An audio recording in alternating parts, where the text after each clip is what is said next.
Hello everyone, and in today's video we're going to be going over the rules of linear functions, and we're also going to be showing some illustrations to further enhance our understanding of this topic. So let's get started with our problem statement. So our problem statement is to determine a rule that expresses y as a function for x. So this basically means that we need to find out an equation for the following table of values or for these ordered pairs.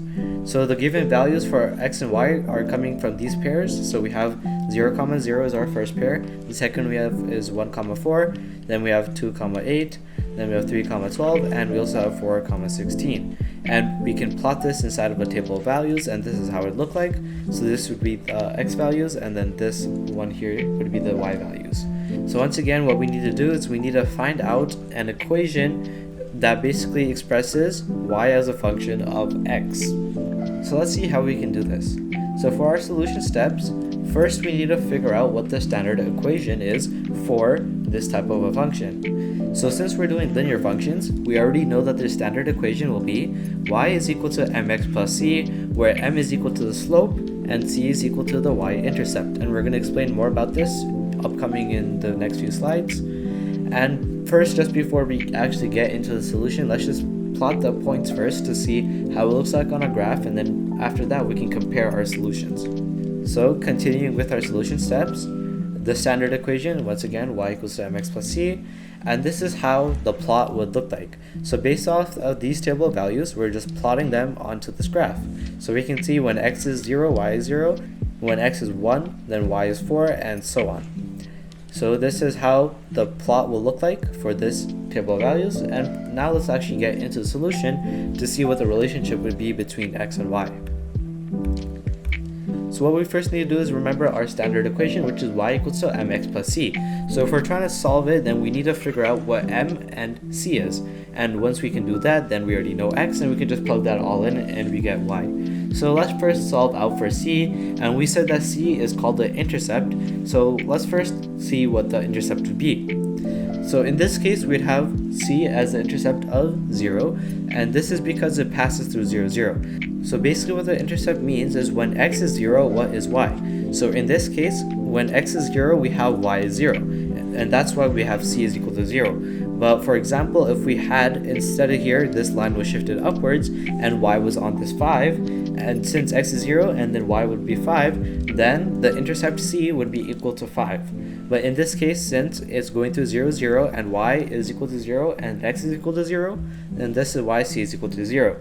So basically now our new equation, instead of y equals to mx plus c, we have just y equals to mx. And now let's figure out what we need to do for the m, which is otherwise known as slope. So this is the formula for slope. There's a lot of different ways that you can call this. Some people call it rise over run. There's also delta y over delta x. And basically what we're doing here is delta y over delta x. So delta y over delta x is also equal to y2 minus y1 divided by x2 minus x1. So this basically means that on any given point on this graph, you can choose 2 points on y and x, and then from there you just divide them, and that is how you get the slope. So in this case, we're doing y2 minus y1, so you can choose any. It can be, for example, from this point all the way to this point, or you can do just these 2 points. It just has to be any 2 points on the graph. Since this is a linear function, it doesn't really matter where you choose those 2 points from. So in this case, we can see that we're choosing y2 as 4, so we're choosing this one here since this one is at 4, and then we're also choosing 0, which means with this.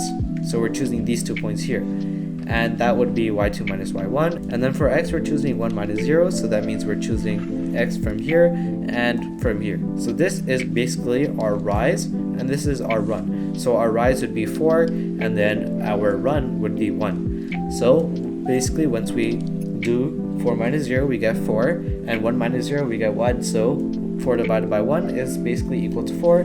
So that means we have our slope is equal to 4. And basically that is all we need to actually solve a linear equation. We already found out for the intercept c, and we also found out for m. So let's continue. So this is back to our standard form, y equals to mx plus c, and in this case, once we figure it out, and in this case we have c is equal to 0, and we have m is equal to 4. So our new equation will be y is equal to 4x. and we can confirm if this is right or not. So let's just take 1 point here. So let's just say x is equal to 1, then y would be equal to 4. And we do satisfy that here, and let's just choose this one now.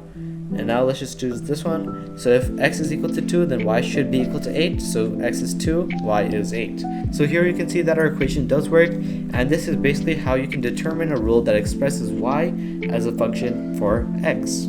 So thank you so much for watching from Try to Be Useful, and we'll see you guys in our next